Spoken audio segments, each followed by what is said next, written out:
मैं नासिर हुसैन आप सबका एनएच एकेडमी में वेलकम करता हूं। आज हम लोग पढ़ेंगे मिडावल हिस्ट्री के क्रम में अगले वीडियो। इससे पहले मैंने 3 वीडियोस में बना चुका हूं, आपको इस चैनल पे नहीं मिलेगा। मेरा दूसरा चैनल है जो कि स्कूल के बच्चों को मैं पढ़ाता हूं, आपको 3 वीडियोस उसमें मिल जाएंगे।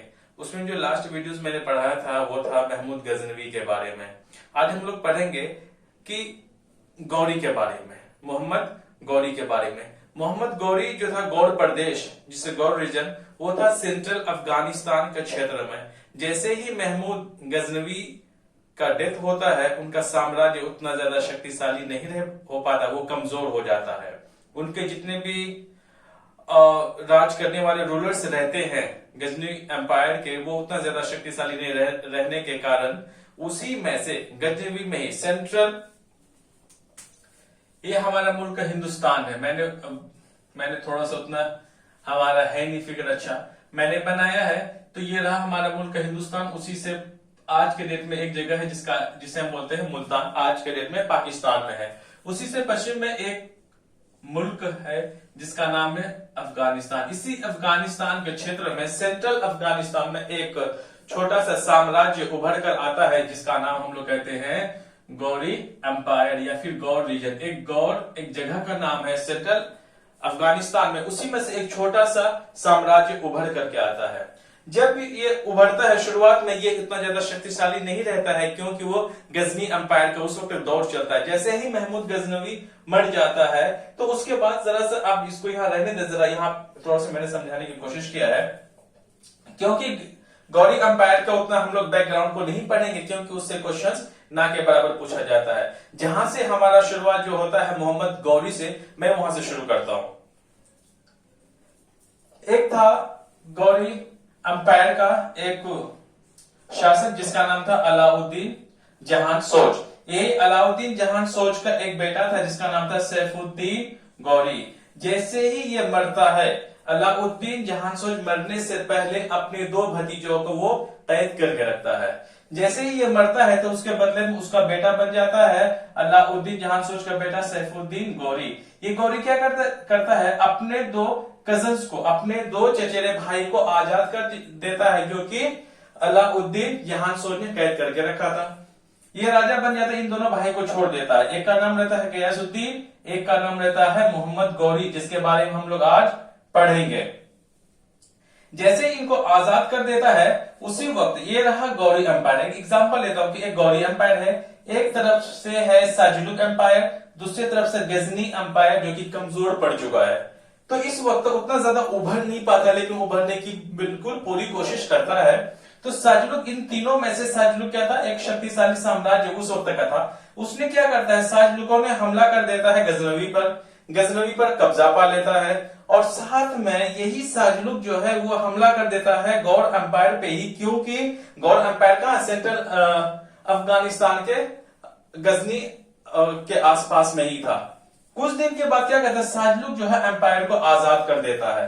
जब साजिलुक इस पे गजनी पर अटैक करता है, उस वक्त का जो शासक रहता है उसका नाम सैफुद्दीन गौरी रहता है। जैसे ही साजिलुक जो है गौरी एम्पायर्स को आजाद कर देता है, उन्हीं के क्रम में सैफुद्दीन की बीवी का जो जेवरात है, उसमें से जब उस पर हमला किया जाता है उस वक्त चोरी हो जाती है। कुछ समय के बाद जब सैफुद्दीन की जो नजर एक लोकल सरदार पर पड़ता है और वो देखता है कि उनकी बीवी का गहना सब जो जेवर है वो पहन के रखा है, इस बात को सैफुद्दीन को बहुत ज्यादा गुस्सा आता है और कुछ दिन के बाद वो उसका हत्या कर देता है। जैसे ही सैफुद्दीन ने उस सरदार का उसको मार देता है जान से, तो उसी के गुस्से में आके जिसको मारता है, उन्हीं के भाई ने गुस्से में आकर के सैफुद्दीन को एक सभा में आकर के भाला से मार देता है। उसी वक्त उसकी मृत्यु हो जाती है। जस्ट 1 साल के बाद, 1 साल के अंदर ये मर जाता है। जैसे ही सैफुद्दीन मरता है तो अब गौरी एम्पायर का शासक, रूलर कौन बनेगा, वो बन जाता है उन्हीं का चचेरा भाई जिसका नाम है गयासउद्दीन। गयासउद्दीन का एक छोटा भाई रहता है जिसका नाम है मोहम्मद गौरी। गयासउद्दीन राजा बन जाता है 1173 से 1202 के बीच में। उसका छोटा भाई बहुत वफादार रहता अपने बड़े भाई का। गयासुद्दीन का छोटा भाई मोहम्मद गौरी अपने बड़े भाई के बहुत ज्यादा वफादार रहता है। उन्हीं गई नेतृत्व में वो भारत की तरफ बढ़ता है। अब आ जाते हैं, बात हो गई यहां से खत्म। अब आज ये शुरुआत हम लोग करते हैं। गौरी एम्पायर का जो एस्टैब्लिश होता है वो लगभग 879 एडी से पहले होता है। इसकी जो डिसएस्टेब्लिश्ड है, जब ये गौरी एम्पायर खत्म हो जाता है टोटली पूरी तरीका से, वो 1215 एडी में, 1215 में ये एम्पायर बिल्कुल खत्म हो जाता है। रिलीजन, धर्म की मैं बात करूं, 1011 से पहले ये बुद्धिज्म थे और बाद में 1011 के बाद ये सुन्नी इस्लाम में कन्वर्ट किया जाता है। इनका जो ओरिजिन रहता है वो एक ईरान का रहता, ईरानियन ओरिजिन रहता है, लेकिन पहले वो बुद्धिज्म रहते हैं, बाद में सुन्नी इस्लाम में कन्वर्ट हो जाते हैं। अंपायर, ये इनका जो साम्राज्य कहां से कहां तक फैला हुआ था, वेस्ट में खुरासान, ईस्ट में बंगाल, बिहार, बंगाल और नॉर्थ इंडिया को ही इसने मोहम्मद गौरी क्या करता है, इन सबसे लगभग, हालांकि ये बंगाल और नॉर्थ इंडिया किसके नेतृत्व में, मोहम्मद गौरी के नेतृत्व में क्या करता है, इसमें कब्जा कर लेता है, उनका रूल इधर चल जाता है। ओके, इनका जो कैपिटल था फिरोजको, हेरात और गजना, ये तीन इनका मुख्य कैपिटल रहा। अब बात आ जाती, हमारा जो नाहि गयासुद्दीन से कोई मतलब है, हमारा जो मेन फोकस है वो रहेगा हमारा शहाबुद्दीन मोहम्मद गौरी। मैं कुल मिलाकर मैं गौरी में बोलूंगा, जब भी मैं गौरी बोलूंगा तो आप समझ लेना मैं शहाबुद्दीन मोहम्मद गौरी की मैं बात कर रहा हूं।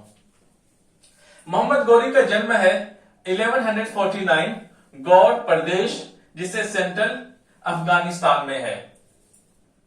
मर जाता है वो 15 मार्च 1206 में। जब ये मरता है उसका उम्र 56 से 57 साल की ये उम्र रहता है उनका। सुल्तान, हालांकि जब भी ये इंडिया की तरफ आगे बढ़ता है, वो हालांकि एक सुल्तान राजा बन के नहीं होता, बल्कि अपने एक छोटे भाई की मदद करने, बड़े भाई की मदद करने के लिए भारत की तरफ मुड़ जाता है। सुल्तान बनता है कब, 1202 में। बुरियत, इसका जो दफनाया गया था दमायक नामक एक जगह है, झेलम डिस्ट्रिक्ट, पाकिस्तान में। मिशन क्या था, इसका उद्देश्य यह था कि भारत में मुस्लिम सत्ता का स्थापना करे और साथ में उसमें से धन निकाले। जैसे कि महमूद गजनी ने जब इंडिया में आक्रमण किया था, उसका उद्देश्य ये नहीं था कि वो हिंदुस्तान में जाकर के मुस्लिम का स्थापना करे, बल्कि वो यहां सिर्फ धन लूटने के लिए आया था। लेकिन इसका नजरिया, मोहम्मद गौरी का नजरिया ये नहीं है। वो सोचा था कि आकर के हम जाकर मुस्लिम सत्ता का स्थापना भी करेंगे, साथ में हम कुछ धन भी लूटेंगे। मिशन ये था कि he is credited with laying the foundation of Muslim rules in Indian subcontinent। ये भारत में, कुल मिलाकर के भारत में ये मुस्लिम सत्ता स्थापना करना चाहते थे। ओके, अब फर्स्ट कैप्चर, जब वो मुल्क हिंदुस्तान की तरफ रवाना होता है, अगर आप देखें जब ये यहां से निकलेगा तो सबसे पहले आज के डेट में पाकिस्तान, हालांकि उस वक्त हिंदुस्तान ही था, तो ये इधर वाले इलाका होते हुए तब वो मुल्क हिंदुस्तान की तरफ आगे बढ़ेगा। जो पहला कैप्चर था वो गजना में था, आउटर साइड मैंने लिख दिया है, बाहरी था। इन्वेजन इन इंडिया, आखिर भारत में कौन कौन सी जगह पे वो आक्रमण किया। पहला आक्रमण था उसका फर्स्ट इन्वेजन मुल्तान जो था वो भारत का सीमा क्षेत्र का इलाका था, जिस मुल्तान वो 1175 में उसमें वो अटैक करता है और वो क्या जीत भी लेता है। मैंने इसलिए लिखा है इंडिया के अंदर मुल्तान को, ताकि आपका सवाल यहीं से कई बार एक सवाल साफ सीधे एग्जाम्स का बन जाता है आपका, कि सबसे पहले मोहम्मद गौरी ने अटैक कहां पे किया था, मुल्क हिंदुस्तान कहां, मुल्तान में किया था। कब किया था, 1175 में, और उसमें से उसको जीत मिलती है। फिर उसके बाद उसने उच्च पे करता है, फिर बाद में आप देख लें जरा सा इस मैप पे, जरा सा मैंने मैप बना के थोड़ा सा मैं समझाने की मैंने कोशिश किया है, जरा देखिए इधर, ये मैप है हिंदुस्तान का। तो उस वक्त जब मोहम्मद गौरी हिंदुस्तान पे अटैक करना चाहता है, उस वक्त ये रहा गुजरात का क्षेत्र, उसमें रहता है मुलराज सेकंड, या उसका दूसरा नाम था भीमदेव सेकंड, चालुक्यों का रहता है। साथ में इस तरफ रहता है कन्नौज का रहता है, ये सब किसका, राजपूत वंश था। और साथ में जो ये दो में लिखा हूं, एक अजमेर और दूसरा दिल्ली, ये पृथ्वीराज चौहान इसका शासक रहता है। ये सारे आपस में यहाँ पे रहता है। हालांकि गौर का जो मोहम्मद गौरी का जो पूरा उसका नजरिया था, ये कन्नौज पे कब्जा करना चाहता था, क्योंकि उस वक्त ये सोर्स ऑफ मिनरल बहुत ज्यादा था, इसीलिए वो डायरेक्ट चाहता था कि हम यहाँ पे अटैक करें। इसमें तो सब बाद में आएंगे। अब आ जाते हैं दोस्तों, आ जाता है बैटल ऑफ कायदार। वो क्या करता है, सबसे पहले यहां से आने के बाद मुल्तान में अटैक करता है। मुल्तान में से यहां आना चाहता है, लेकिन वो क्या करता है, यहां मुल्तान से डेजर्ट रेगिस्तान का सफर करते हुए कहां पहुंच जाता है, वो केदार। केदार जो है गुजरात में एक जगह है, पठान गुजरात में, वहीं पे उसका कहा मुल्क हिंदुस्तान के इंटरनल अंदरूनी वो हमला कर देता है। लेकिन बदकिस्मती उसका यह रहता है कि बैटल बिटवीन मुलराज सेकंड या भीमदेव सेकंड चालुक्यों का राज रहता है, उसमें 1178 में अटैक करता है, लेकिन मोहम्मद गौरी इसमें हार जाता है। हार जाने की वजह है, जब वो गुजरात पर जब अटैक करता है, उस वक्त के राजा मुलराज सेकंड, उसकी जो मां रहती है नाइक देवी, एक विधवा रहती है, उसको एक इन सब चीजों से लड़ने का टैक्टिक्स बहुत अच्छा आता था। ये नेतृत्व मुलराज और नाइक देवी ने इतना अच्छा नेतृत्व किया। साथ में हालांकि इसके साथ 4 से 5 छोटे छोटे और भी रूलर्स, एक छोटे छोटे राजा थे जो कि इनका साथ दिया, और यहीं से मोहम्मद गौरी बुरी तरीका से हार के वापस चला जाता है। सो सीधे सीधे क्वेश्चन बनता है यहां से, बैटल ऑफ केदार कब हुआ था, 1178 में। कहां पे था, गुजरात पे हुआ। साथ में किसके किसके बीच में हुआ था, मुलराज सेकंड जो कि चालुक्यों का राजा था, और साथ में मोहम्मद गौरी। रिजल्ट क्या हुआ, Ghori suffered defeated during his first campaign against Indian rulers. इनका पहला भारतीय शासक में से तो सबसे पहला था जिसमें से इसको बहुत बुरी तरीके से हार मिली। सो यहाँ पे मोहम्मद गौरी जो हार जाते हैं, मुलराज सेकंड यहाँ पे जीत जाते हैं। अब वो यहां से वापस चला जाता है अपना गौड़ प्रदेश। हालांकि गौड़ प्रदेश मुल्तान, तब गौड़ प्रदेश जाता है, वहां जाकर फिर वो अपना शक्तिशाली मतलब अपना एक फौज तैयार करता है। उसके बाद सेकंड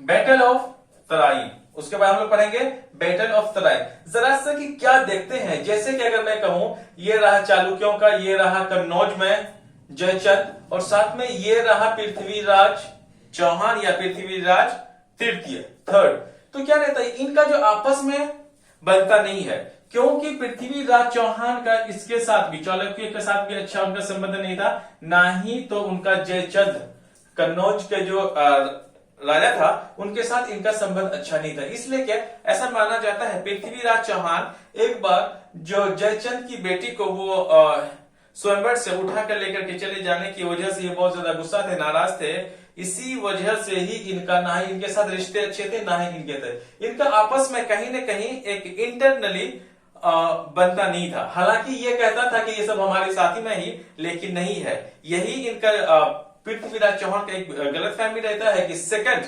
तराइन युद्ध में वो हारने के कारण बनता है उनका इन लोगों से दुश्मनी। ओके, अब यहां रीजन बनता है कि अजमेर और दिल्ली में पृथ्वीराज चौहान दोनों जगह के थे, क्योंकि पृथ्वीराज चौहान जो अजमेर के क्षेत्र में उसका शासन था। क्या हुआ, पृथ्वीराज चौहान का जो पिताश्री थे वो दिल्ली के जो फाउंडर थे जिसका नाम आनंद पाल की बेटी से उनकी शादी हो जाती है। तो जैसे ही उनकी शादी होती है, आनंद पाल का कोई भी औलाद तो था लेकिन बेटा कोई भी नहीं था, तो आनंद पाल ने क्या किया, पृथ्वीराज चौहान या पृथ्वीराज तृतीय को अपना बेटा समझ करके उसको ये सब उनको सौंप देता है। इसीलिए पृथ्वीराज चौहान अजमेर का भी शासक रहता, साथ में दिल्ली का भी रहता है। अब आ जाते हैं फर्स्ट बैटल ऑफ तराइन।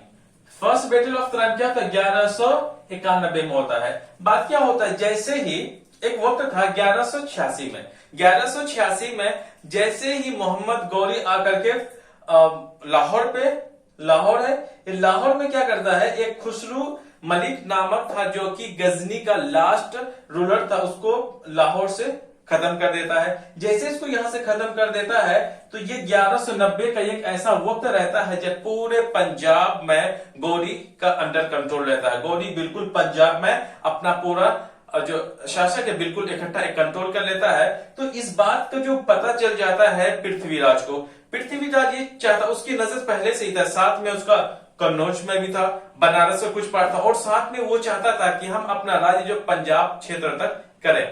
जितने और भी छोटे छोटे राजा थे, लेकिन जो मेन जो रूलर्स थे ये था कन्नौज से जयचंद चालुक्य और पृथ्वीराज चौहान। तो इन बात का पता चल जाता है पृथ्वीराज चौहान का कि पंजाब का जो क्षेत्र है उसमें से एक बारी मोहम्मद गौरी ने आके कब्जा कर लिया। इस बात को उसका गुस्सा आता, वो क्या चाहता है कि चलो अब हम उसके साथ युद्ध करेंगे या फिर हम इसको यहां से भगाना सोचेंगे। अगर वो नहीं रहा, अगर वो रहेगा तो हम कभी भी पंजाब में कब्जा नहीं कर पाएंगे। यही सोच करके पृथ्वीराज चौहान वो बढ़ जाता है पंजाब की तरफ। इस बात का पता चल जाता है मोहम्मद गौरी को। मोहम्मद गौरी के जैसे ही ये पंजाब की तरफ रवाना होता है पृथ्वीराज चौहान, तो आधे रास्ते के पास चलने के बाद उसे कुछ पता चल जाता है कि भीलवाड़ा के जो विद्रोही थे, विद्रोह छेड़ दिए हैं गुजरात की तरफ। तो वो क्या करता है, पृथ्वीराज चौहान वहीं से थोड़ा सा वापस आ जाते हैं उनके कुछ सैनिकों को छोड़ के। उसी क्रम में क्या होता है, मोहम्मद गौरी क्या कहता है, पंजाब से वो आ जाता है तराइन की तरफ बढ़ जाता है। वो क्या करता है, यहां साथ में आते आते कुछ सरहिंद का किला वो जीत लेता है। सरहिंद का किला के बगल में एक जगह है तराइन, लगभग थानेसर जो है एक हरियाणा में एक जगह है, उससे लगभग 14 मील दूर में एक जगह है। थानेसर से 14 मील दूर एक तराइन है, उन्हीं पे ही जाकर पृथ्वीराज चौहान और मोहम्मद गौरी की लड़ाई शुरू हो जाती है। उसमें क्या होता है, पृथ्वीराज चौहान और गौरी में, इसमें गौरी की हार होती है, हुआ इसमें पृथ्वीराज चौहान जीत जाते हैं और गौरी हार जाता है। इसी में कहना है कि जब युद्ध शुरू होता है तो उस वक्त मोहम्मद गौरी बहुत ज्यादा घायल हो जाते हैं। तो घायल अवस्था में ही वो यहां से भाग करके चले जाते हैं अपना गौड़ प्रदेश। वहां जाकर के वो लड़ाई तैयारी शुरू कर देता है, और वहीं पर जो चौहान था वो बिल्कुल निश्चिंत रहता है। पृथ्वीराज चौहान उसने ये सोचा कि जब पहले बार हुआ था हमने हरा दिया, वो अगर कभी वापस आता है तो फिर हम उसका अच्छे से मुकाबला कर लेंगे। लेकिन ऐसा नहीं होता है, वो गौड़ प्रदेश में जाकर के खूब अच्छे से तैयारी करता, फिर वो वापस आता है। फर्स्ट युद्ध में हमने देख लिया, चौहान जी जीत गए और गौरी हार गया। बातें हैं second battle of Tarain. Tarain का जो सेकेंड युद्ध हुआ था वो हुआ था 1192 ईस्वी में।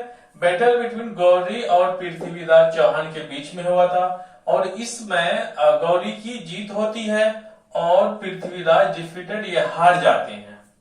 अब क्या हो जाता है, इसी के क्रम में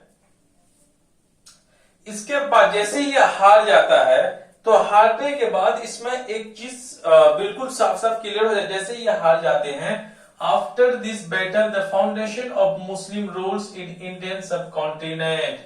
अब इसमें जैसे ही उसका उद्देश्य था कि हम मुल्क हिंदुस्तान में जाकर के मुस्लिम सत्ता का स्थापना करेंगे, और वही बात हुआ। जैसे ही यहाँ पे सेकंड बैटल ऑफ तराइन खत्म होता है तो इसमें पृथ्वीराज चौहान के साथ साथ उसे डेथ भी होता है, उसके बारे में बताऊंगा भी। और साथ में जैसे ही इसकी हार हो जाती है तो इंडियन सब कॉन्टिनेंट में मुस्लिम राज्य का स्थापना शुरू हो जाता है।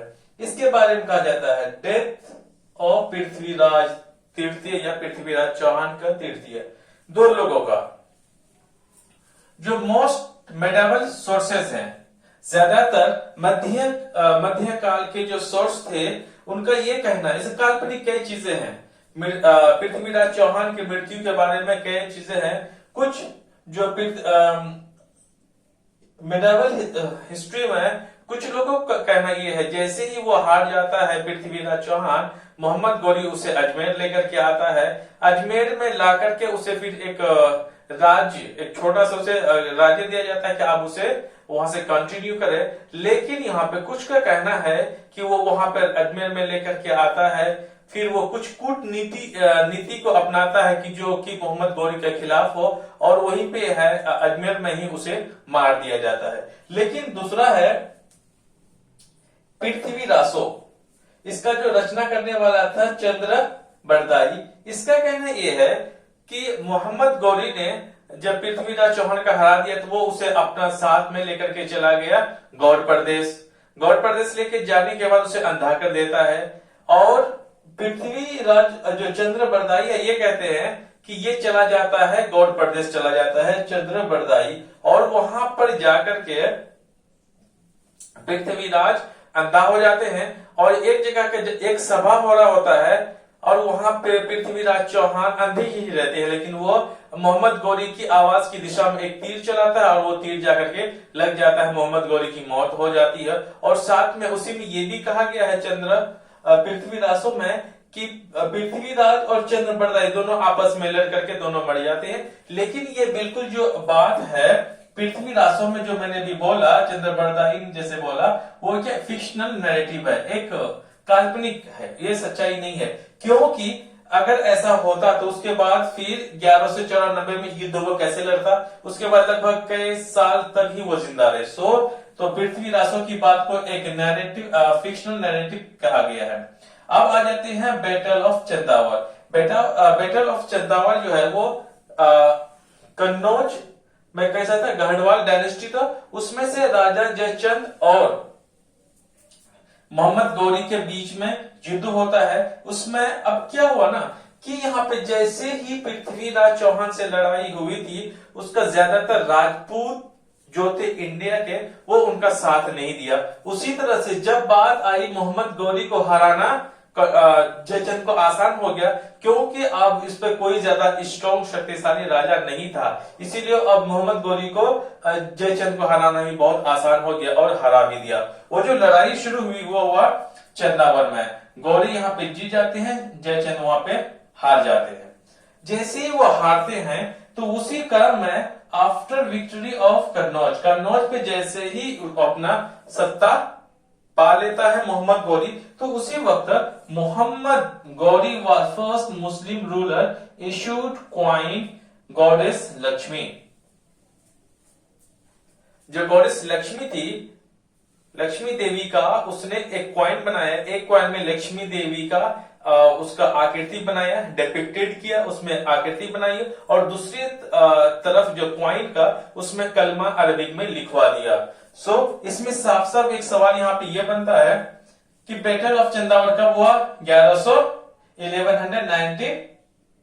1194 को। किसके बीच में था, गौरी और जयचंद के बीच में। कौन जीता, गौरी, हारा कौन, जयचंद। और साथ में कौन ऐसा पहला मुस्लिम रूलर था जो कि गॉडेस लक्ष्मी देवी की आकृति बनाई थी क्वाइंस में, वो थे मोहम्मद गौरी। बात आ जाती, अब आ जाते हैं बात डेथ मोहम्मद गौरी। अब मोहम्मद गौरी की मृत्यु कैसा होता है, ये कहना है कि वो जो आखिरी बार जो है वो 1205 को आए थे मुल्क हिंदुस्तान। जब वो अपना गौड़ प्रदेश जब वापस जा रहे थे, on his way back to गौड़ हिज कारवान रेस्टेड दमायक। जब वो वापस जा रहे थे तो पाकिस्तान में एक जगह है दमायक, वो अपने काफिले के साथ आराम कर रहा था। ये कहा जाता है कि जैसे ही वो उधर से मुल्तान से जब वो हिंदुस्तान की तरफ रवाना हुए थे, कुछ जनजातियों के साथ उसका मुठभेड़ हुआ था, उसमें उन लोग जनजाति को बहुत नुकसान हुआ, वो हार गए थे और मोहम्मद गौरी जीते हुए वापस आ गए। जब वो मोहम्मद गौरी वापस जब अपना मुल्क जाते, वो क्या होता था, जब भी वो अटैक इंडिया में करता था, वो जीतता था, वो यहाँ पे नहीं रहता था, वो अपने बदले वो सेनापति को यहाँ रखता था। अभी मैं बात करूं कौन ऐसे दो सेनापति थे जिनको यहाँ पे रख करके उसको जिम्मेदारी दे करके तब वो वापस चले जाते थे। हमेशा वो लड़ाई करते थे, फिर वो चले जाते थे। जाने के क्रम में उसका एक खोखर नामक जनजाति ने उसका हत्या कर देता है 15 मार्च 1206 में। जब वो इंडिया से वापस जाते हैं गौड़ प्रदेश, तो पाकिस्तान में एक जगह धमाए, उसी जगह खोखर नामक जनजाति ने उसका हत्या कर देता है। जैसे ही हत्या करता है, आने इसका दो मेन सेनापति था, दो मेन कमांडर था। उसका नाम है कुतुबुद्दीन ऐबक, दूसरा का नाम है मोहम्मद बिन बख्तियार खिलजी। कुल मिलाकर के आप बख्तियार खिलजी को ही याद रखा, आपका काम चल जाएगा। अब इनका एक सवाल बनता है कि मोहम्मद गौरी का डेथ कब हुआ, 15 मार्च 1206 को हुआ। किनके जरिए, खोखर जनजाति के जरिए। अब कुतुबुद्दीन ऐबक जो था क्या किया, जब वो यहां से 1206 में मर जाते हैं, जो ये वाला जो पूरा हिस्सा रहता है, कन्नौज का हिस्सा कुछ ऐसे करके पूरा हिस्सा के जो एक तरह से एक जिम्मेदारी देके चला जाता है कुतुबुद्दीन ऐबक का, वो पूरे ही अंडर कंट्रोल में रहता है। जैसे ही मोहम्मद गौरी बनता है, वो इस पे रूल करना शुरू कर देता है। Mohammad Qutbuddin Aibak establish slave dynasty. जैसे 1206 में वो मरता है, 1206 में ही वो दिल्ली में सलेब डायनेस्टी का स्थापना कर देता है। और रूल फ्रॉम लाहौर, वो क्या करते हैं, लाहौर से पूरी दिल्ली सल्तनत पे वो हुकूमत करना शुरू कर देता है। दूसरी बात है मोहम्मद बिन बख्तियार खिलजी। बख्तियार खिलजी भी उसका कमांडर था। वो क्या किया, वो यहां से बिल्कुल निकल करके चला गया पूर्व और उत्तर की तरफ, बिहार को जीतते हुए बंगाल चला गया। बिहार में आकर के वो यहां से कब्जा करता है। उसने सबसे बड़ा नुकसान क्या करता है, बिहार में आकर के बोधि ट्री उसको कटवा देता है और साथ में वो नालंदा यूनिवर्सिटी को, नालंदा विश्वविद्यालय को वो जलाकर खाकर देता है। और दूसरी साथ में विक्रमशिला यूनिवर्सिटी को बहुत ज्यादा नुकसान पहुंचा था, जबकि दुनिया भर का एक तरह से स्टडी का सेंटर हुआ करता था उस वक्त। बख्तियार खिलजी ने क्या किया, नॉर्थ इंडिया से बंगाल तक उसने हुकूमत कर दी। और ये जो मोहम्मद गौरी जब आए थे हिंदुस्तान, वो कभी ये भी नहीं सोचा था कि उसका राज्य वहां तक पहुंचेगा। सो पहला मुस्लिम, आपसे एक सवाल यहां पे बनेगा, पहला मुस्लिम थे वो कौन थे, बख्तियार खिलजी थे, जो कि बिहार और बंगाल में पूरा उनका कब्जा आ गया। और यह बख्तियार खिलजी ने बिहार और बंगाल को मोहम्मद गौरी के साम्राज्य में मिक्स कर दिया, उसमें मिला दिया। ये सवाल यहां से बनता है। और साथ में जैसे ही एक बंगाल में एक सेन वंश था, जैसे ही बंगाल में बख्तियार खिलजी बंगाल में अटैक करता है तो वहां एक सेन वंश था। सेन वंश का आखिरी जो राजा था वो था लक्ष्मण सेन, उसको हरा कर देता। लक्ष्मण सेन कहां, बंगाल के जंगल की तरफ भाग जाता है। इसी हिसाब से यहाँ पे बंगाल, बिहार, नॉर्थ इंडिया और पूर्व के साथ में ये मोहम्मद गौरी के अंडर में चला आता है। ये रहा आज का हमारा ये लास्ट सेशन रहा है मोहम्मद गौरी की। मैंने कोशिश किया है कि आप, हाँ मैंने आपसे पहले बोला था कि वो जो मेरा दूसरा चैनल है जिसमें प्लीज आप जाकर के जरूर पहले उसे JN राइजिंग स्टार्स, आप इसमें जाकर के पहले वो तीनों वीडियोस को आप बहुत अच्छे से देखें, तभी आपको ये वीडियो समझ में आएगा। Thank you very much.